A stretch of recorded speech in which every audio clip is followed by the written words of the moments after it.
seventh episode of the On the Chase podcast. I didn't screw it up this time. As usual, I am your host, Gerds, and with me today, as usual, is Andrew and Lane, who is no longer dead, as we declared in the last episode. Says Huzzah, you. he lives again. I'm a Somewhat. ghost. Unfortunately. Oof. I saw the shy, I had to go for it. So, 3 spoopy, 5 me. oh god, alright, moving on. Today we're gonna talk about the Brewhouse tournament that they had. As of us recording this, I think it was 2 weeks ago, I don't remember. It's jumbling together. And then the GP, California and Montreal tournaments as well. Yes, and it was. a little bit It was. about the 2 weeks ago. Okay. Yeah, or no, it was a week. They made the post on the 19th. No, and it was two. It was a week before the GPs. But Okay. you made me lose my thought. Oh, and also You're welcome. touch on the meta. But yeah, it's been a while since we've actually put out content. That isn't a stream. 'Cause life Hey, happens. streaming is still content. It is Yeah. content. We put out a video, I think. Brendy had his video Yeah, from the Brewhouse Filthy tournament. smooth. Correct. Silky smooth. And we're gonna record one this week. I talked to him. He wanted to record one, another one, but he didn't get the stand for me. And I was like, well, if you want to come get it, you can come get it. For those who don't know, I don't live where everyone else does. All the time. It's complicated. But There was an old hashtag you used to use. Hashtag What I was live in it? Hashtag Chester. I live in Chester. Yep. there's only been one shooting while I've been at school. Only one. Moving on. That's surprising, Really? actually. That's positive. Yeah. They're on campus. Yes, only one. Good And I'm job. not joking. That's the key. That's the key. The That's key the phrase you key. said there was on Off campus. I don't know. campus. I mean, you Too don't many. don't go off campus. It's just, yeah. Got dark real fast.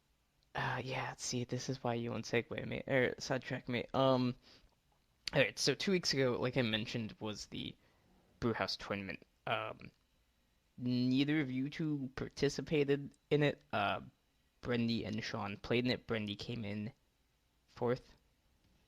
Yeah, fourth. And Yep. I commentated a solid half of it, I think. I don't remember when I jumped in.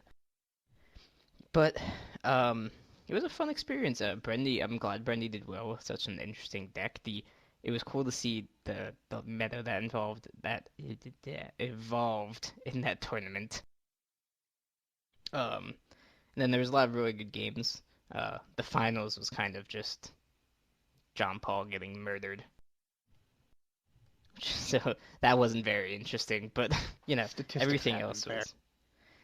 Yeah, it was just like it was brutal. It was I just caught the Kieran tail end of having that the game, nuts. and it was just he should by all statistics he should have flipped that killing stone, and it just didn't. Yeah, Kieran had the nuts, and John Paul just had the opposite. So it was just kind of brutal to watch. But yeah, there was a lot of really interesting matches. It was just a fun thing to be a part of overall. So moving on from that, let's get to the GPs, the two GPs. Unless you guys have anything to say. No, I have nothing to say. I'm glad it went well. I unfortunately was not able to partake at all. I was doing traveling and stuff, so I was pretty wiped at that time. I'm like Andrew said, I'm glad that it went well. I look forward to seeing more in the future. I know some things are in the works at the moment, but we Yep, can't talk don't about wanna that too much. Yes, can't talk about it too much. But keep an ear out for it, or keep an eye on the Forcewell Facebook group US, because Yeah. sometimes news happens there. Occasionally. Leave this sentence in, edit everything else out. Yeah, it's already on the list. Yeah, okay. Just leave all of this in now. Edit that out for maximum confusion. So this past weekend we had two GPs going on. Actually, we had three. There was the one in London too, which actually I have no idea how that one ended. Let me. Yeah, they don't. I can't. I don't know where the lists are, so I'm not gonna look for it.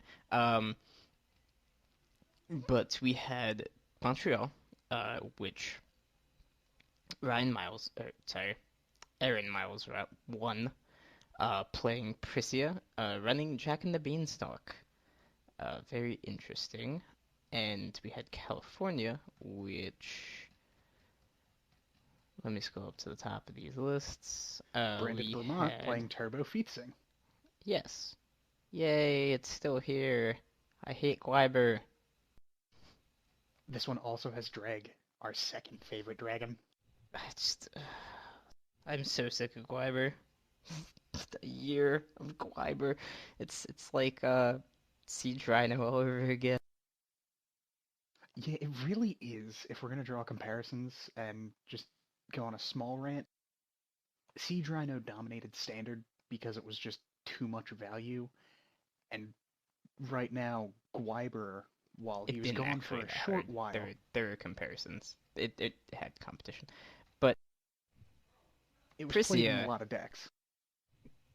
in every in yeah, because yeah yeah but Prisia had a very strong showing, much to no one's surprise, with I want to say it was I am 9. counting. It was six at GP Montreal, six of the top eight,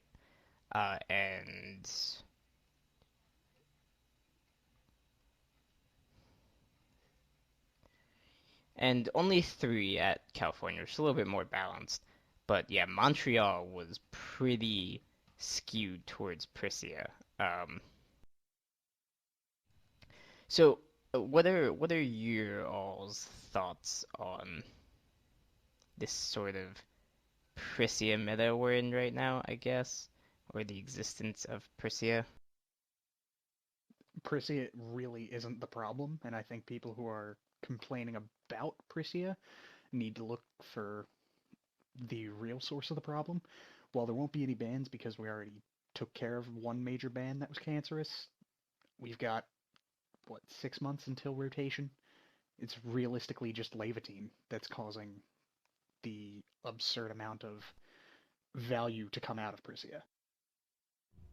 Yeah, I would agree. Priscilla herself, I don't think is an issue. I like her. I like there being an aggressive option for someone to play, but I would agree. I think it's actually Lave that's currently being the issue. And when it comes to rotation, if you're looking at the other big deck that there is, which is the Turbo Feasting deck, not only does Gwyber get, removed from the situation, but also does all the Regalia, which is the real big enabler for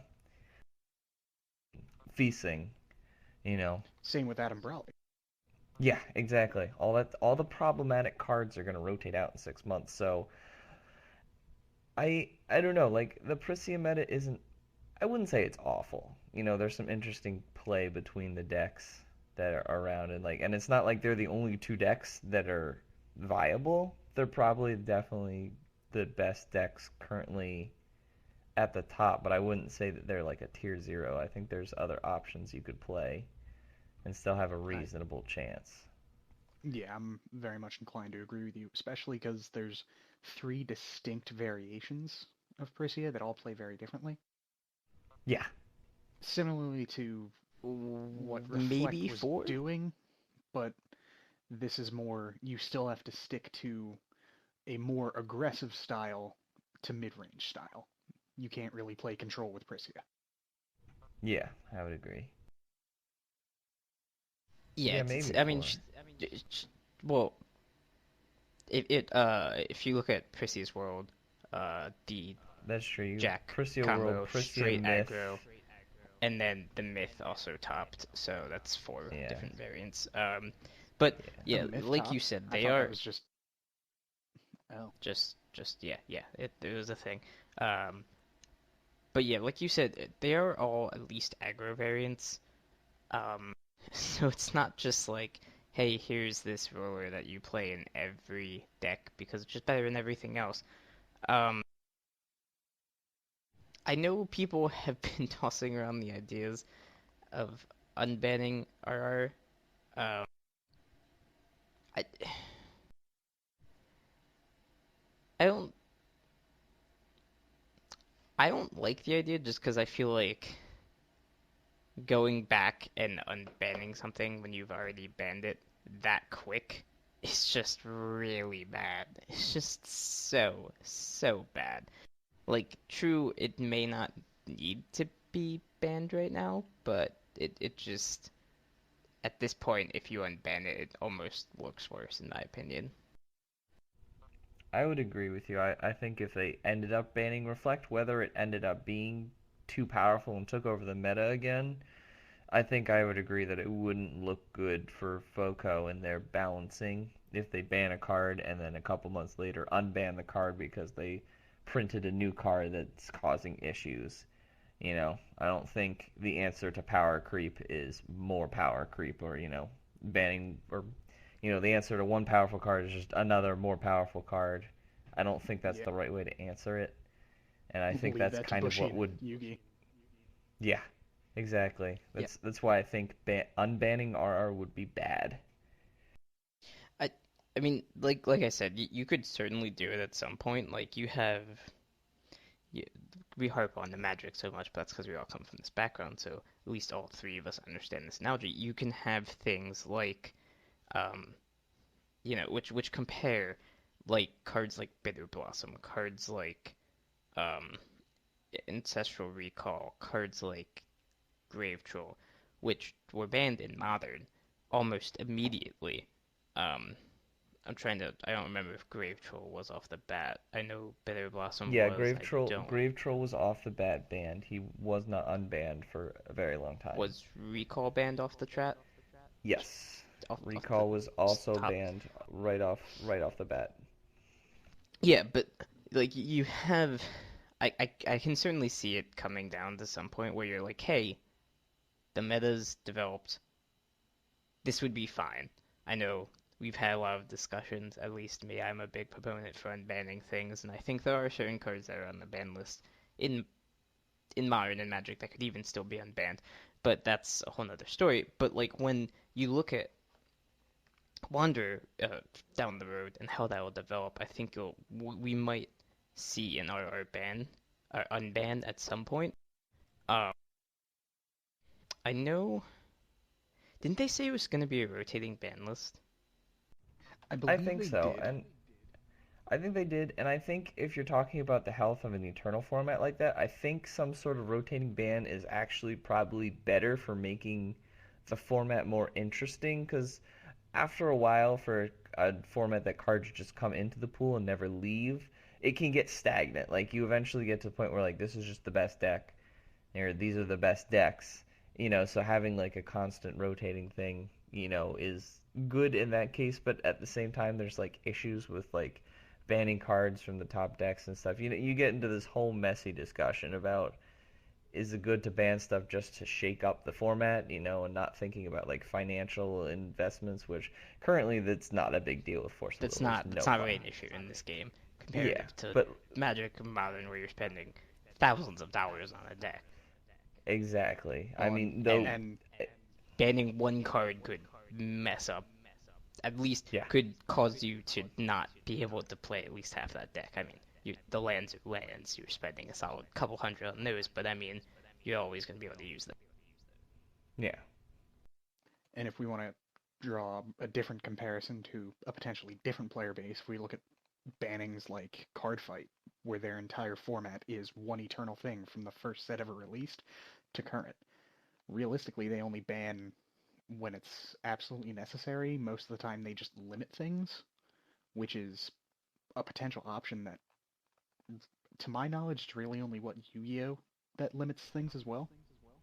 Yeah, you know what? That's an interesting option to go. The only thing magic related that would be if you're in Vintage, where there's the restricted list of things that are restricted to one card for your deck. That's the only magic related one that has it. But that's what? That's an interesting option going to restrict things. That might be another fair fairer way to make the card still legal, but not as oppressive. Yeah, obviously you couldn't do that with like rulers, but you could do that with some of the Right, other right. cards. You could do that with Hmm. things like Absolutely. Regalia. Yeah. Granted, I don't think they should do it with Ruler's Memoria because one No. Ruler's Memoria isn't going to make a No. difference. I think that can Okay. just stay banned. So with this talk of banlist, let's I want to at some point segue us into another topic, one that we touched on a little bit on the stream, for Brewhouse's thing. What what are your guys' thoughts on the stones? So pretty much, I don't remember if Roger brought this up or if someone in the chat did, but someone brought up the idea of like one of one of the I think I might have even said it that like one of the kind of problems we have right now is just how free fixing is. Like you have this Prisia deck, which imagine if we don't have the the Blasting waves. un, un the blasting waves. Yeah, it's suddenly that much worse, right? Because you're not a guarantee. You're not looking at a what math is hard. 8 out of 10 80% chance. chance Yeah, 80%. of hitting one of them. So giving a free potential trigger of God's Art or giving both swiftness and flying. So I I personally would like to see going forward more stones like kind of like the ones that we got in the last Vingolf, which are pseudo dual stones, but they're a little bit more restrictive. They're not just straight up free in every way you want them to be. I mean, granted, the shock rocks, as we've now called them, are a good start. I think they're going the right way, and I hope that they keep moving in this sort of direction to make it a little less just overall free. I know some people might disagree with me that um, I know Roger had the other viewpoint. He liked all the free mana because you end up being able to play the best decks possible, so you have the best. Uh, Essentially, you end Best up in a resources format where available. it does yeah it doesn't come down to um, what you can do within your colors. It comes down to how well can you fine tune your deck and how well can you play, which is also another valid point. I mean, I don't think that necessarily having everything be limited all the time is the greatest idea, but I also think that having everything be completely free all the time isn't also the best idea. So, like, what are your guys' thoughts? Like, okay, sorry, because I just told you guys to talk. But like for example, like look at what we see with Magic Standard, right? You have time periods where there's a lot of free mana. Um, Blaine, you and me came in RTR in the Shred block. There was so much good mana there. You had the Yeah, Shocklands and you had all you of the had Buddy check Lands lands. and You Shocklands. had you had the perfect mana. And then they come in and at that point it was you had at least the allied color check lands every set, every core set. It was just an expected thing. And I remember when they didn't print them, it was kind of a big deal because it was like you expected that they were going to be there, but they brought up a good point. You can't have free will all the time. It's not. I don't know. I think like I like that they mix it up between having really good mana bases and not so great mana bases, where there's a balance where it's like there's a lot of formats which are really uh, great because you can just do so many things because the mana is so free. But then there's a lot of other formats where you really do have to test your deck building because you have to build within these constraints of that you have. And if I can segue off of talking about lands and moving from a perfect mana standard to a imperfect standard where you really had to build within constraints. Look at Ravnica Theros block. So during this time, we had shock lands and the scry lands. So basically, it was a land that entered tapped. You look at the top card, put it on top or bottom. For those who don't come from a Yeah, Magic background, yeah. So like that's what I and was saying. Like you went from the format which was near perfect mana all the time to this one where you can still have pretty solid mana, but it's not to the same level. You also had the pain lands, the enemy color pain lands. So like if you played certain decks, you could be running 12 or 16, depending on if you wanted to run the uncommon cycle of enter tap lands, dual lands. But you didn't just have the ability to play whatever you wanted all the time because it was that free. that's one thing. I know you said that you like how they're going forward with the shock rocks. I would honestly love to see Force of Will's iteration of a Painland, because that way it's okay. Here's a base will of the main color, and then here's pay X life, and now you can produce the alternate color for it, or either or. I mean, we So already Like I saw it to think an extent, right? With Moonshade, it was that with Moonshade was um pay 200 for any color, which I would yeah, but it also prefer to see that tapped more on for a a tap colorless for a moon. essentially. Yeah, Colorless essentially. Um, but yeah, I agree. I'd love to see that. Like there are certain things that don't translate directly. Like you obviously couldn't do check lands just because the variants. I don't think that's a good idea. You'd end up just getting screwed on turn one sometimes, and it's out of your control. It's just not fun. But like you could easily do those sorts of lands. You could easily do Sakurai sorts of lands. Like you don't need to go to like a one color only per deck format. That's not what I'm saying at all. But I would like to see a format in which you're kind of limited to two, maybe three, really stretching it colors. so I'm gonna I'm very much interject in here. agreement. Go ahead, Andrew. I'm So gonna that way I'm we gonna can go talk. ahead and speak my piece about the stones. So I would agree that we have been in a free mana based thing. There have been a lot of times deck building where you look at it and actually multicolored cards are just infinitely easier to cast than monocolor cards. And I personally would love to see it if we go, where you're the old special stones that counted as both came into play, recovered, and just ready to go if they went out and we had more challenging lands to build with. For in terms of a deck builder's perspective, it's a lot more challenging to build a consistent deck when your resource base is a little more inconsistent, and I really like that.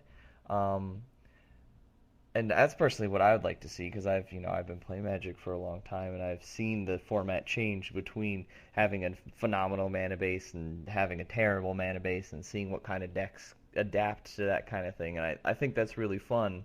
The only tough thing with Force of Will is the set size, honestly. If you look at the last set that just came out, there's 111 cards in it. And if you compare that to something like Magic, which usually has like 250 cards to 270 cards in the set, that's almost twice.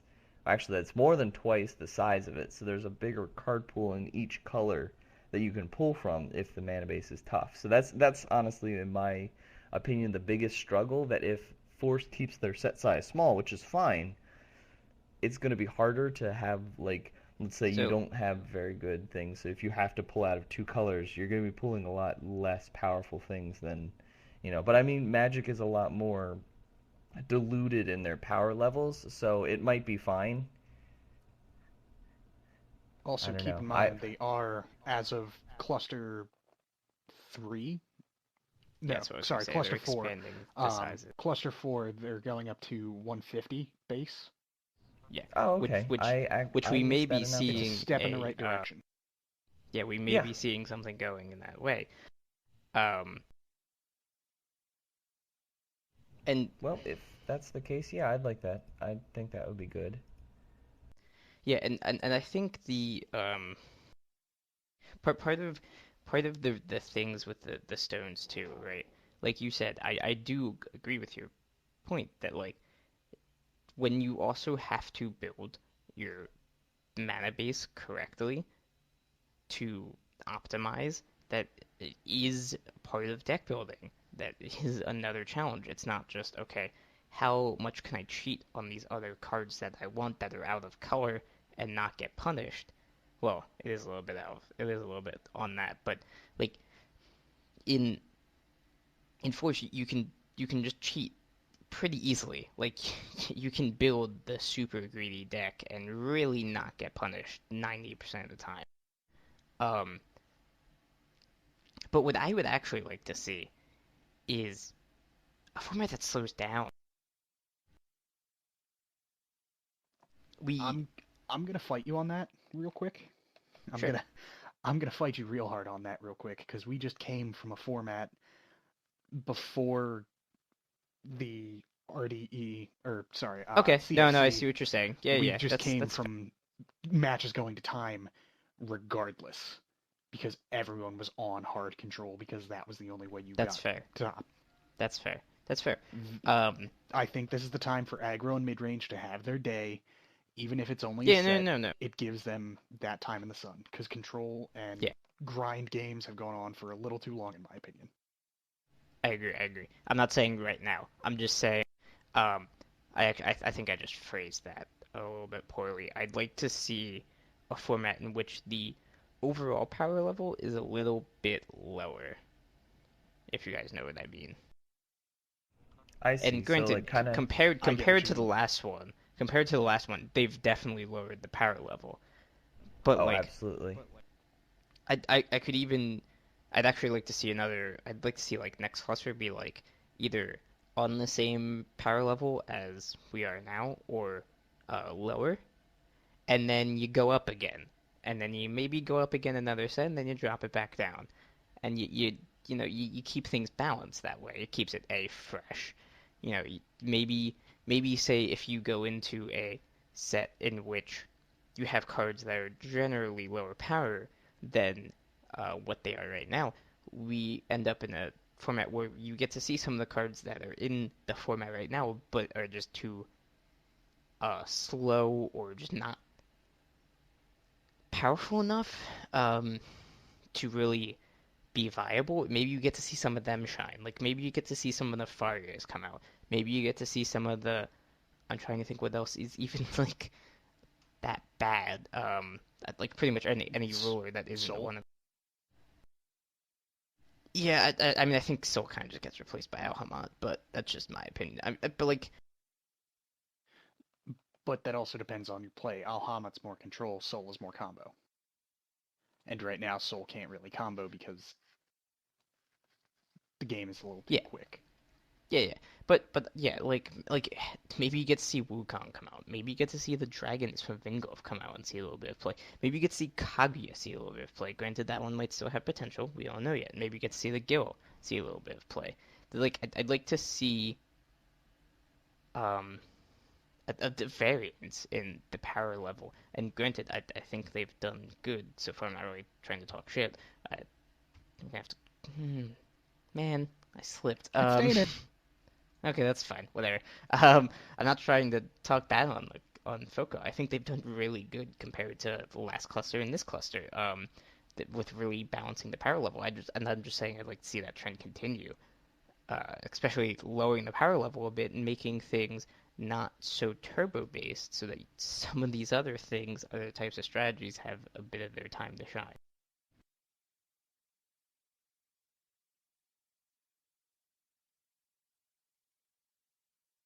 I have no idea how we ended up on this topic. I'm just kind of talking at this point. Yeah, that's fine. I I mean, mean, we hey, that just makes a decent podcast. So yeah, Yeah. just kind of Well, talking welcome, about welcome stuff. to So how my brain works, where I say one thing and then I'm just 30 kind of minutes jumps later, to another. I'm 2 miles away, and I'm like, how did I get here? Welcome. Although there's like seven of those conversations at once, but Yeah, I mean this. I think these are interesting topics to touch on. These kind of things. But I would agree. I would love to see the power level go down a little bit and then come back up.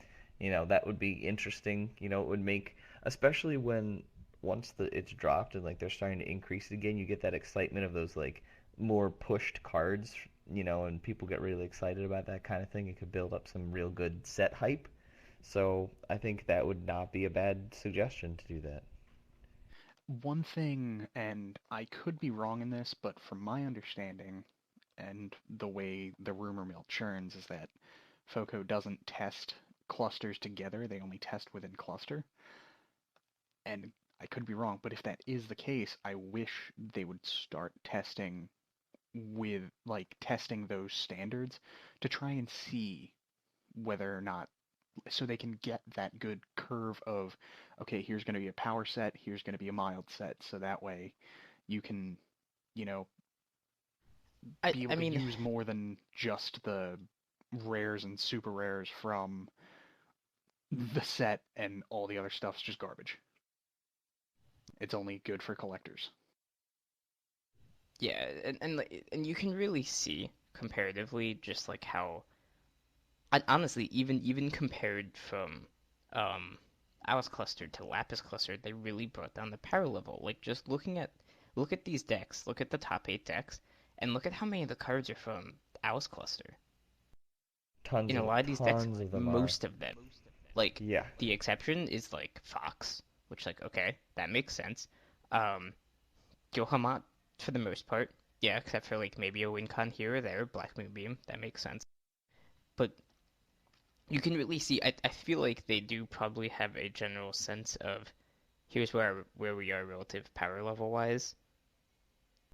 It's like I would like to see them do at least some testing to make sure stuff's not bonkers.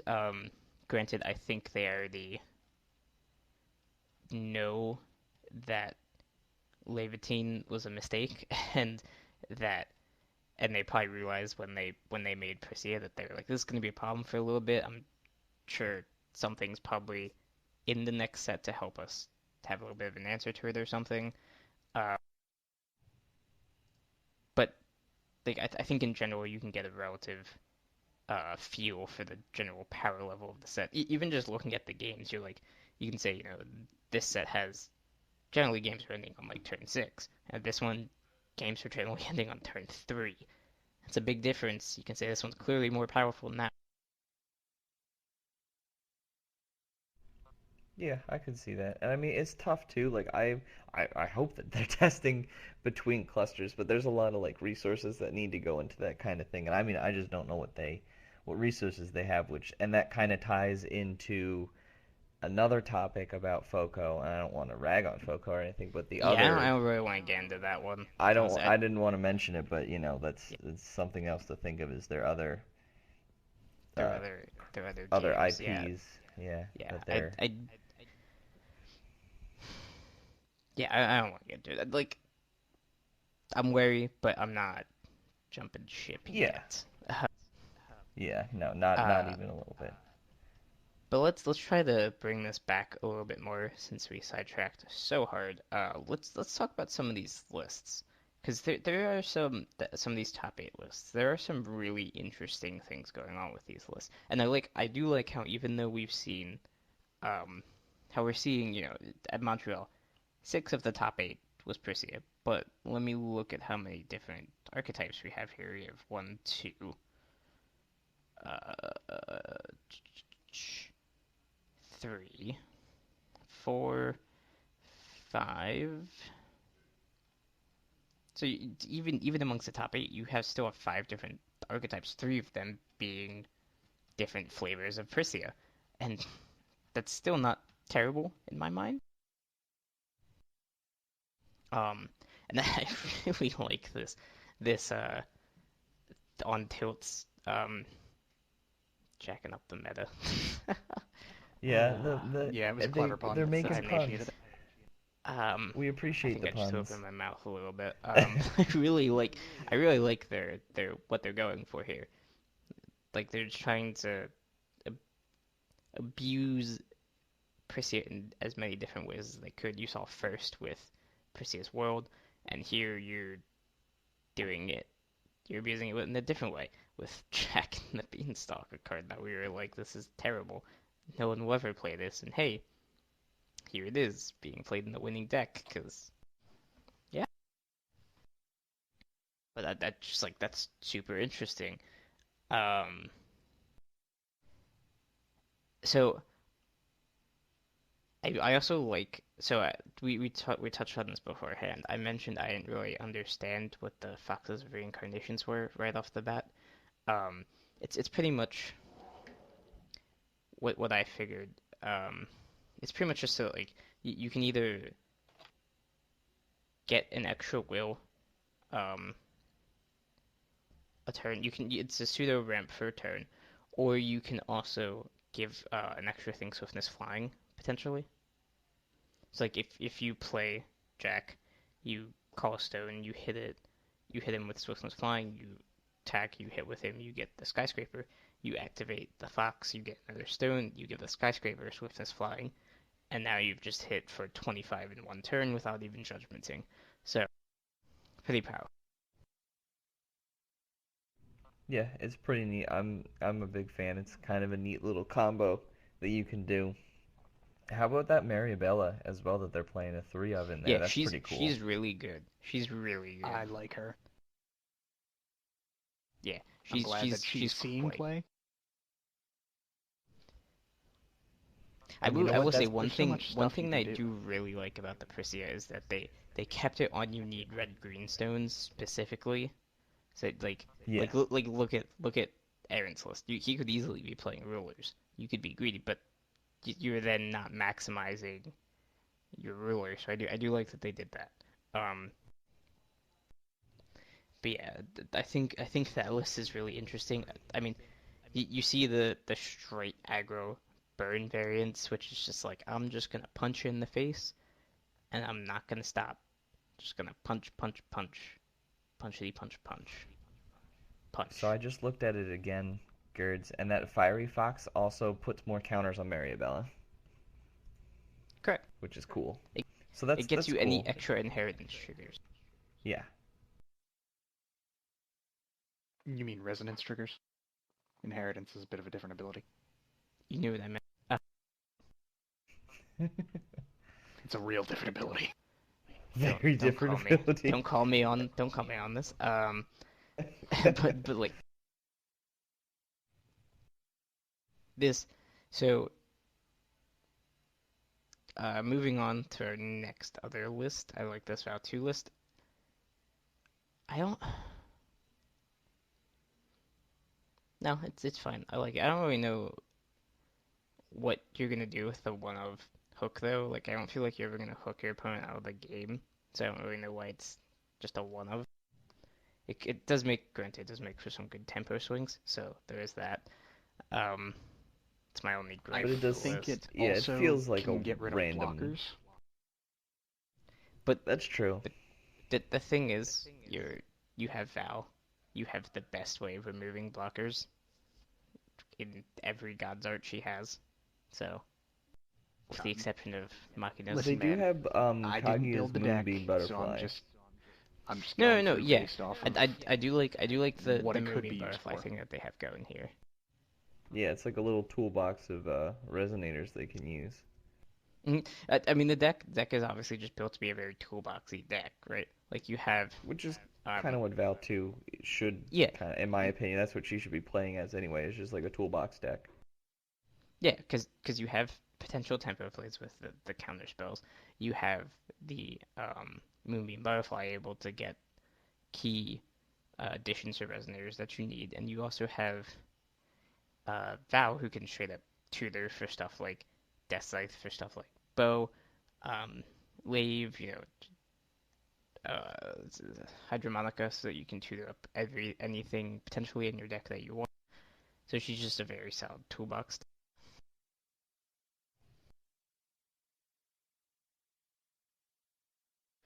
Alright. The next one's just a fox list. I really like where these fox lists have gone. Actually, I like the answer to Abdul of Shade. Gives them something that both plays with their strategy and gives them an answer. And the End of Days, I think the card, the blacker card that brings things back for a turn is just so much value. Oh yeah, absolutely. I like it. It's a good Yeah, addition it's an to the deck. Actually switched to California. That was oops. Yeah, I was wondering when you said Val, I was like, okay, I guess we're switching events. Yeah, my but like yeah, now I threw myself off. Uh, but these Alhamat lists are pretty similar. Trying to, I mean, actually, this one, the one from Blandon's one from Montreal, is pretty interesting, pretty different from some of the others.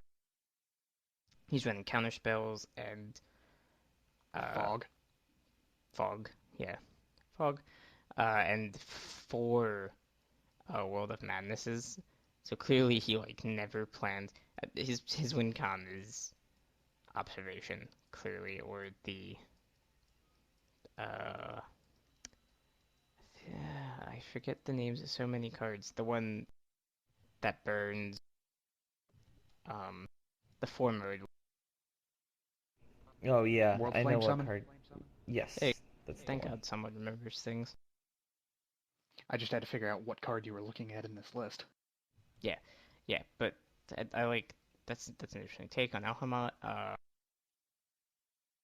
The the the ones that we see from like Quinn and Malik from California are just very control heavy, which is nothing wrong with it. Also like that too. And they're running quite a few Arthur Pendragons, which is a pretty neat win con. Yeah, it's hard for a lot There, of the decks to answer there's it.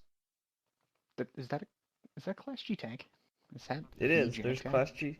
Yeah, Yep, it is in quite a few it's lists not a actually. bad card. It really isn't a bad card, It just which is puts a smile surprising on from my what face. set it There comes. was one useful card from Vingolf too. I'm actually surprised. Well, wait. I'm actually surprised that the Val list isn't running it. But no, one of Quinn is running the I think the duress from Finkel. Wow, really? Yeah, That's look actually at look at it. that It's one that of it's I'm one of the actually Finkel shocked two about. cards. I don't know which one it is. That one I'm surprised about. I'm gonna say it's Schemes of the Empire based off of all the other names that sound very fantasy, and Schemes of the Yeah, Empire I'm doesn't. looking it up. It is in fact that one. It is sorry, it's not the duress. It is the Thoughtseize for one more, but you don't lose life. So interesting.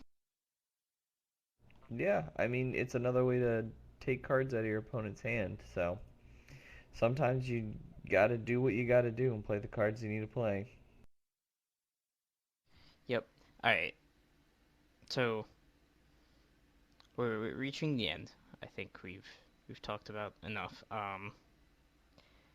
Coming up, we have some things to look forward to. We have states in 2 weeks, 3 weeks, depending. I know ours is in 3 weeks, so that should be fun. Does anyone know when the fourth set drops? Is it before or after Ohio? I don't actually know when it drops. I don't have they announced that yet? Because I'm not sure if they have. June I'm not sure if 2017. they've. So after Ohio, okay. All right. Yeah, they So haven't we given have an official when, but it just says Echoes of a New World coming June 2017. actually, so we have a few more GPs in this meta, right? Yeah. I'm trying to look up when they all are. Also, I just looked at the stone distribution in set 4. There's only 2 special magic stones. That's interesting. Really? That is interesting. I mean, it's So in the maybe we same. might see the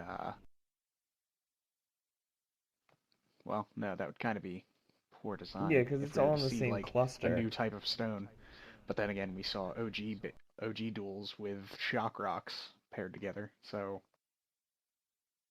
Okay, so we have it is just actually Ohio, depending on when they release it. I'm guessing it may also be Arizona. And then the other Canadian city, Toronto, is in is on the 10th, so I'd imagine it has to drop either the weekend of Toronto or Arizona.